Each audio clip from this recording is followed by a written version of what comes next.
Hello, sweetheart. Welcome home. Surprisingly, it was not her grandmother, but Auntie Serpent who opened the door. I miss you, she twittered lovingly. What have you done all day? How was your day? It was okay, Armanush said placidly, wondering what her youngest aunt was doing here on a Tuesday evening. Auntie Serpent lived in Berkeley, where she had been teaching forever, at least ever since Armanush was a child. She drove to San Francisco on the weekends, but it was highly unusual of her to show up during the week. But the question would cease to concern Armanush once she proceeded to give an account of her day. She remarked heartily with a beaming face, I bought myself some new books. Books? Did she say books again? A familiar voice yelled from inside. That sounded like Auntie Varsanik. Armanush hung up her raincoat, flattened her wind-ruffled hair, and wondered in the meantime what Auntie Varsanik was doing here as well.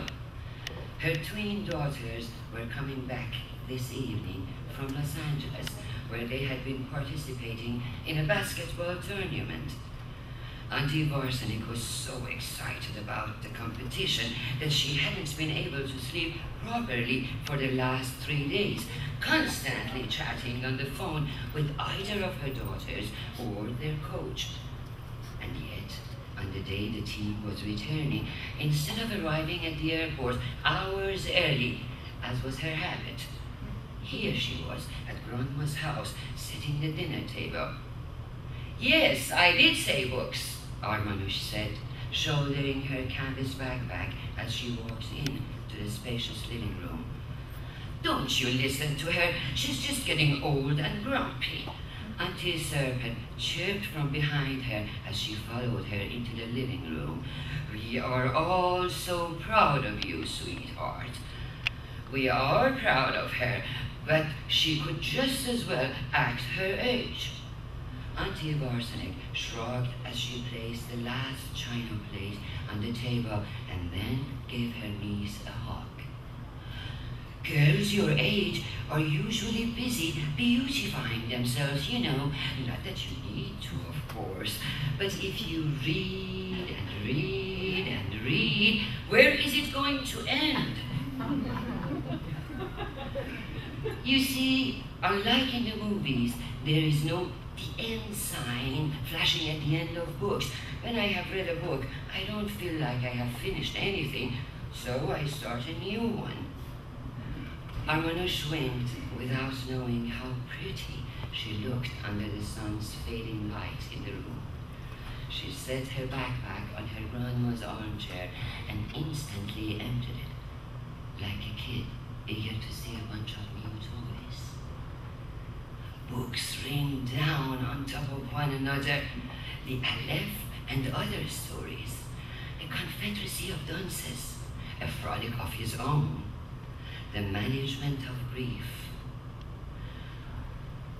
Borges' collected fictions, Narcissus and Goldmount, the Mumbo King's play songs of love, landscape painted with tea, Yellow Woman and A Beauty of the Spirit, and two by Milan Kundera, her favorite author, The Book of Laughter and Forgetting and Life is Elsewhere. Some of them were new to her, others she'd read years ago, but had been wanting to read again.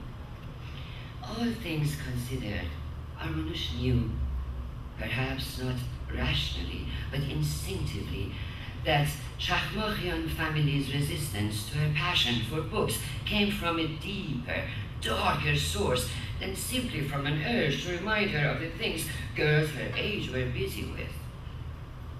It was not only because she was a woman, but also because she was an Armenian, that she was expected to refrain twice as much from becoming a bibliophile.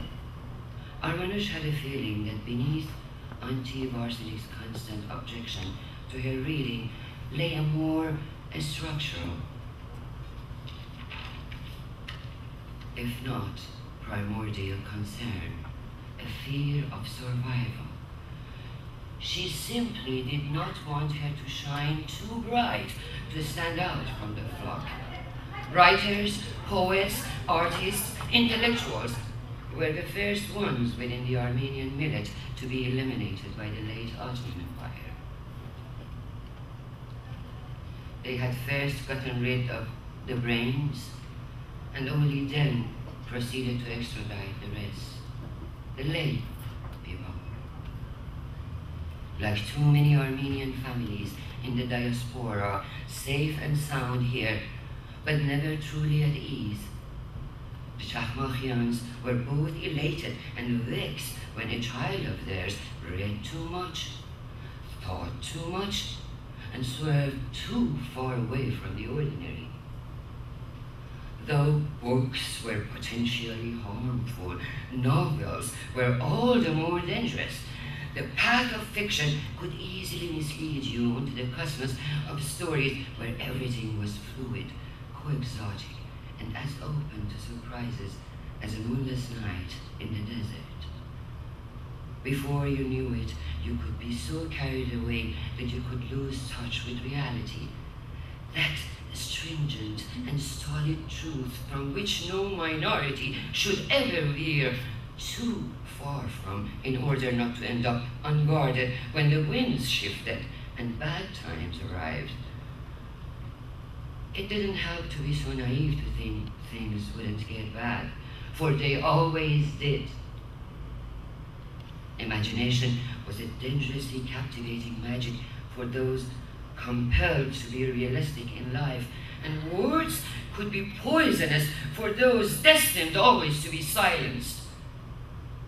If, as a child of survivors, you still wanted to read and ruminate, you should do so quietly, apprehensively, and introspectively, never turning yourself into a vociferous reader.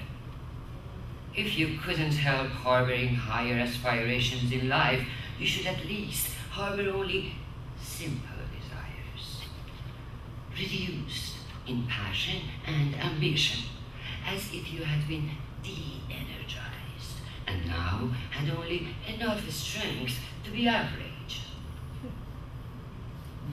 With a fate and family like this, Armanush had to learn to downplay her talents and do her best not to glimmer too brightly.